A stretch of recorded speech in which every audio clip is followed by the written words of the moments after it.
right now are the heavyweights of the 80s in America. Oh. Tyson Fury, Anthony Joshua, Dylan White. It doesn't matter. They're selling out the heavyweight card right now. It's a tremendous scene for the UK. Hats off to them. They sure did pass us up. That's all I can say. Yeah. So what did I have to hear from the drunk regular? So this is what I mean. The fans dictate the sport. And I had this talk with Sammy last night, and you and I have talked about it repeatedly. I said there's definitely two age groups, and the PBC's playing to one age group, right? They're playing to a younger demographic. And I sat next to the younger demographic last night. Those crazy-ass people believe that while Deontay is a little wilder, like he's the real champion in all this. I'm like, are you guys out of your fucking mind? Well, you're at a PBC fight, bro. No, it wasn't even that. They were like, those are all they're PBC like, educated people. Robert, no. Here was the other fact, thing. They were selling Luis Ortiz fighting Deontay again. They were selling that. Go back and watch that interview. That's what they're selling after that fight. I know that. Of course, Ortiz is not going to go. I mean, excuse me. Wilder ain't going to the UK. He's not going to fight Dylan White in a sold-out arena to make, what did they say, $5 million? He would have made that easy. And to be honest with you guys, Dylan White won, but did not look like the future. He didn't have to. He just needed to get through it. Woo! Don't say that. Dude, that's a tough night, man.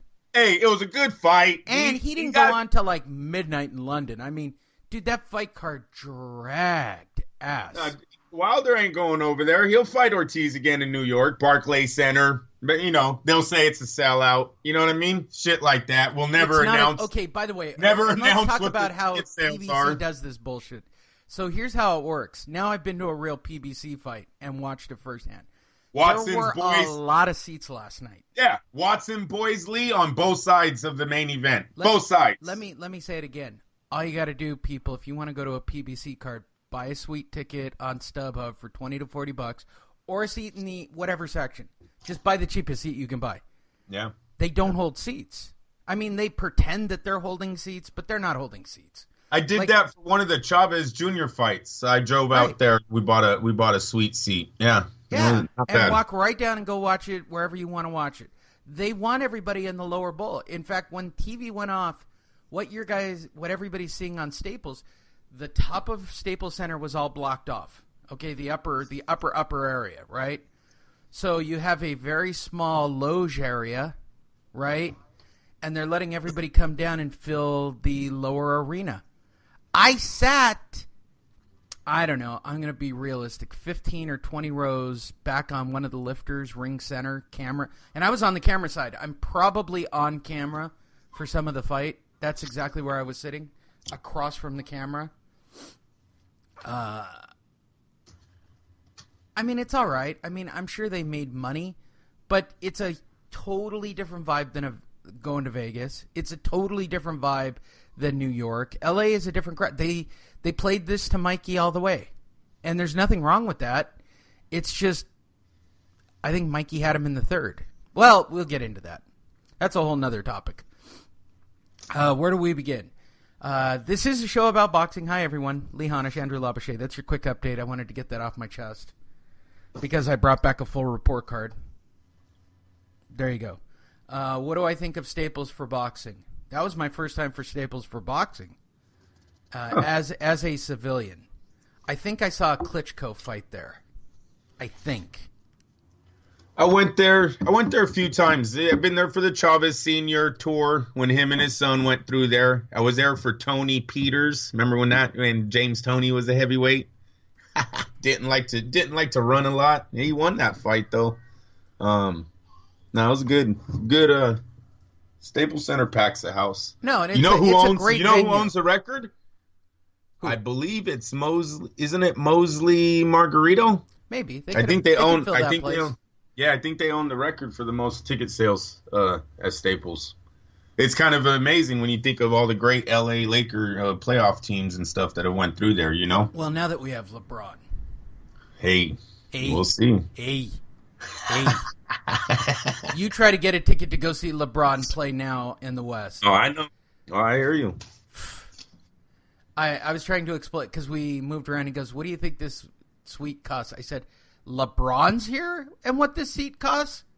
I said, "I don't make that kind of money, and I make that kind of money." Right. It's crazy with LeBron here. I said everything's officially sold out again, just because LeBron's in town. But I digress. It's a good place. It's got good sight lines. The suites are really nice. Shockingly good hot dogs up in the suite. I judge it by food. You know, that's how I am. They have a good selection of food. It was a good night. I had a great time. I went with a really great person. We had a great time. I think that was his first time at Staples for sure. It was his first time ever at Staples. It was a big fight. I said, now what you have to do is you have to go to Vegas and go see a Vegas fight. I said, that's a totally different vibe. I hope. We hope that vibe is still there, Lee. It's funny. I was having that discussion with Raimundo, our former co-host. He goes, "Are you going to Vegas?" I said, "I always go to Vegas for the big fights. Always. Even if I don't go to the fight, I go to Vegas for the big fights." The Cold War is hurting. I will literally just go to watch the weigh-in and the Friday night card and not stay for the Saturday circus. It was good. Yeah. I enjoyed it. I've done that. I do it all the time. No, it was really bad last night. Would you like to know what Raimundo said?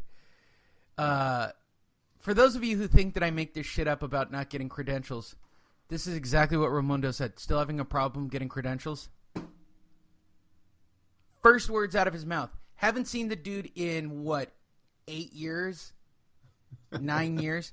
Still having problems and fighting with the promoters? Like, fuck. Haunts me, man. Fucking shit haunts me. Just thought you'd appreciate that, Andrew. All right. Do we want to talk about actual boxing? At some point. Oh, well, we only have to fill another hour of this horseshit show. You have a lot of boxing to cover. I do. Let's talk about our fans first and foremost. Apparently, when you start to talk about them, they literally, Andrew, they came out and they actually engaged us on social media, and you know this. So first and foremost, let's talk about Paul Cuff, our friend over in the UK, who turned me on to Sky Sports live stream for Saturday morning. Big shout out to Paul, who we talked about watching that fight card. You can go, of course, all you have to do is go to fightnetradio.com, jump on our page, and you can get involved. There's pictures. I did 360s, some video shots from Staples. I even posted about the guy who wrote the review about me that is just hilarious about my boxing skill from 6 years ago whenever he posted it. That was pretty funny. But Paul Cuff was, he and I were kind of going back and forth, enjoying the card. Callie King, new name we haven't really talked about. He was actually supposed to be going to the fight last night. I was all lined up to buy him drinks as a fan. By the way, if I'm at a fight and you're at a fight, you want to instant message me immediately. I think I gave out my suite number last night. Wasn't even my suite, and I was giving out my suite number. I'm a dick. So if you're a fan, just hit me up. Just even if you don't think you're at a fight, hit us up, tag that you're at the fight, let me know where you are. I like to buy people drinks at the fight. Callie King was giving me shit before the fight because of course you guys all know that I said that the fight would be fast, that Mikey Garcia would take Easter out quickly, and in the third round, apparently Easter had more heart than I gave him credit for because he got off the mat.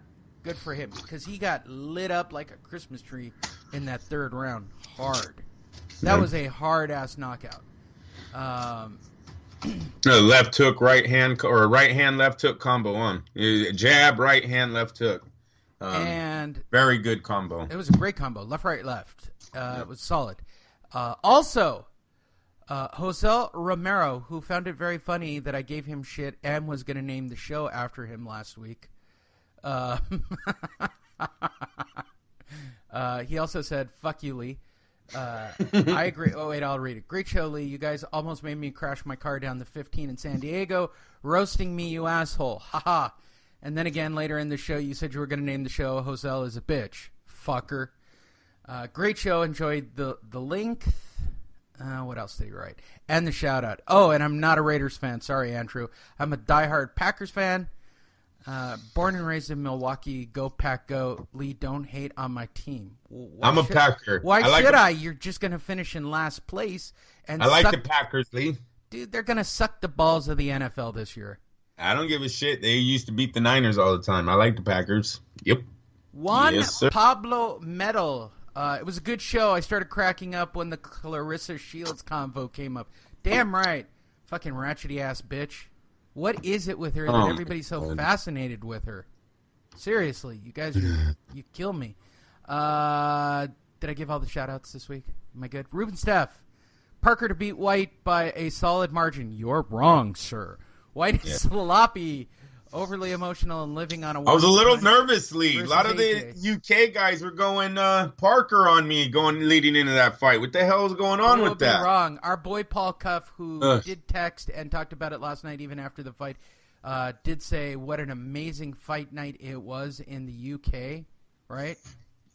Let me find his exact words.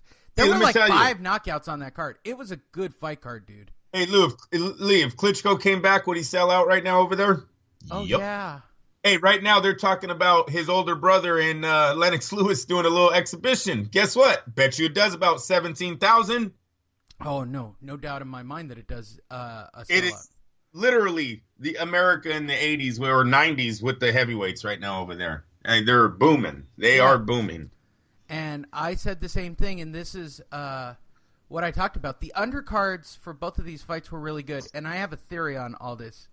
The undercards are now getting serious streaming time and TV exposure. So these guys who don't normally get a lot of TV time are really, going for broke now. And it's really changing the game. Like, you're getting full fight cards where guys are laying it all out there. The only people who don't fight, like we saw with Roman and what's his name last night, guys that have already been on TV that don't give a shit, right? That are just protecting their records. But the kids... You're talking about the PBC undercard now. I'll even say Hey, man, those are guaranteed checks, bro. Wait, by the way... guaranteed money. By the way, that was funny. So the drunk guys next to me during the Easter fight, they're like, why is Easter still... Easter's going to make more money if he makes 12 rounds. You know this one, right? If Easter goes 12 rounds, he'll make more money. And I went, no, he won't. He's already paid. And the guy next to me goes, no, they make more money if they go a full 12 rounds. I said, no, they don't. A loss is a loss. Maybe when he's a I said Easter was jacked up. He was jacked up in the 10th. I'm like, his corner's fucking him. He's not going to come up with a big punch. There's no hero rescue. He's getting jacked up by Mikey. They should sit him on the stool and live to fight for the rematch. Which you and I both know is the next thing that's going to happen in that fucked up series of events. Well, I hope they talk Garcia out of the 12 pounds. Before I get into that, doesn't Robert Easter kind of remind you of a guy that is trying to prove he can beat you without his God-gifted talents or so his physical advantage? Should we just start with that fight and work backwards to everything else, or work? Why not? I mean, you're already talking about it. All right, let's talk about what I saw. From my perspective, no announcer. I think Robert Easter dominated the first minute of every round, and I actually agreed with Jim Gray's unofficial scorecard that the fans hated, but he stole a couple of rounds, and here's why. Mikey coasts. And Mikey doesn't start boxing until about a minute and a half into the fight. He was using a Sugar Ray Leonard formula. We recognized it immediately. He's being the last thing, and he's being the active fighter towards the end of the round. But at the beginning of those rounds, Robert Easter looked stronger and sharper. It wasn't till, Mikey put a little bit of stank on his punches. Mikey had to show up and actually turn that on for about 5 or 6 rounds. He had to really produce. But Robert Easter came all the way back until you get to the middle rounds, and then it was all Mikey Garcia all the way out the back door. But it was in question till about the 6th or 7th round. Like that, even with the knockdown, Mikey led his ass back into that fight.